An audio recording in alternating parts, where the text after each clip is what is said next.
आज का ये वीडियो कुंडली के 12वें भाव का सेकंड पार्ट है। कुंडली के 12वें भाव में कुछ बातें और हैं, जैसे कि आपका इमेजिनेशन ये क्यों है? क्योंकि इमेजिनेशन हमेशा दूर का होता है, इसीलिए ये भाव विदेश का भी है, क्योंकि ये कुंडली में सबसे दूर का है ना, सबसे लास्ट का है। इसीलिए ये भाव विदेश का भी है प्लस इमेजिनेशन का भी है।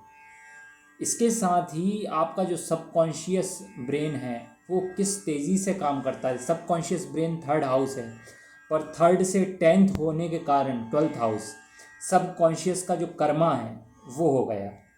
इसलिए कलाकारों के लिए, कवियों के लिए, या यूँ कहने कि रिसर्चर्स के लिए, वैज्ञानिकों के लिए भी इमेजिनेशन एक बहुत बड़ा पार्ट प्ले करता है। आप कितने दूर तक सोच सकते हैं। ओशो का चार्ट मैं कई बार डिस्कस करता हूँ, क्योंकि मॉडर्न टाइम्स में स्पिरिचुअलिटी को बहुत इंटरेस्टिंग वे में, एक बोरिंग सब्जेक्ट को बहुत ज़्यादा इंटरेस्टिंग बना कर पेश कर देने वालों में उनका नाम है। उनके 12th हाउस का लॉर्ड 8th हाउस में है, इसलिए उन्होंने अपनी खोज को बहुत अच्छे से किया और उसको बहुत अच्छे से लोगों के सामने पेश भी किया। क्योंकि 8th हाउस गूढ़ विषयों का है, ज्योतिष का, धर्म का, अध्यात्म का, ऑकल्ट का, और 12th हाउस इमेजिनेशन का है। तो वो इंसान की इमेजिनेशन को वहाँ तक ले जाते हैं कि जहाँ वो सब कुछ भूल जाता है, उनसे कनेक्ट हो जाता है। अब देखिए, इंसान कभी पास की चीज़ें तो बच्चों को भी चांद तारों का, दूर दूर की स्टोरीज़ जो हैं वो पसंद आती है। इसलिए 12th हाउस जो है आज के दौर में सफलता का एक कारक है, क्योंकि आप किसी भी फील्ड में जा रहे हैं, इतने सारे आइडियाज़, इतने सारे थॉट्स ऑलरेडी पेश हो चुके हैं कि आपको कुछ ना कुछ नया लाने के लिए 12th हाउस बहुत अच्छा होना चाहिए। ठीक है। इसके साथ ही विदेश का है, तो विदेश में इंसान जो बसते हैं, बहुत अच्छे सक्सेसफुल रहते हैं, उनका 12th हाउस बहुत अच्छा होता है। ठीक है। इसके साथ ही 7th हाउस से ये 6th है। इसका मतलब क्या है?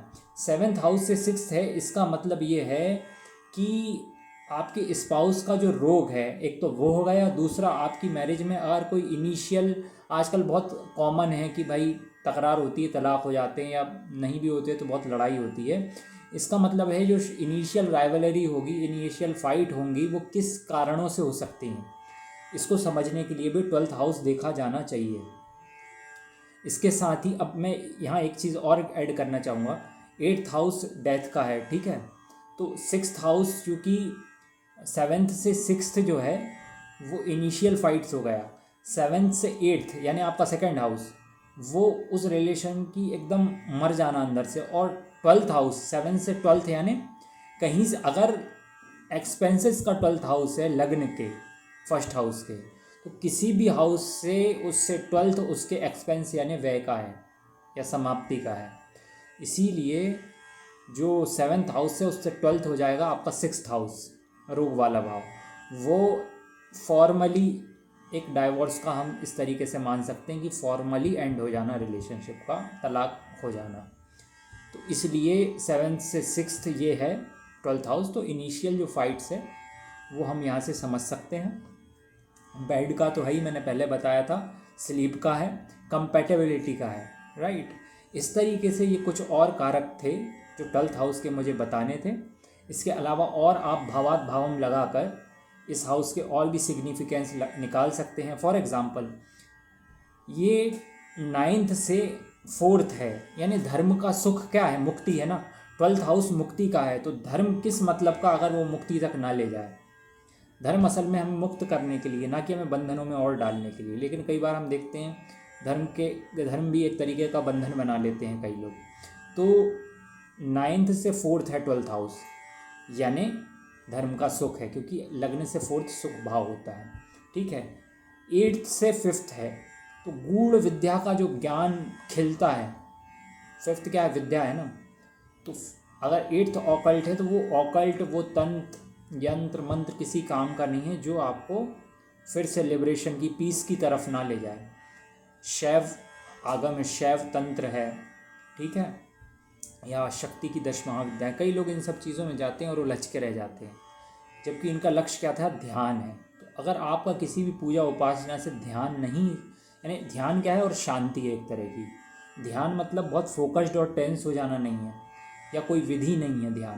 ध्यान यानी है एक होशपूर्ण जागृति, वो जागृति नहीं कि नशे वाली।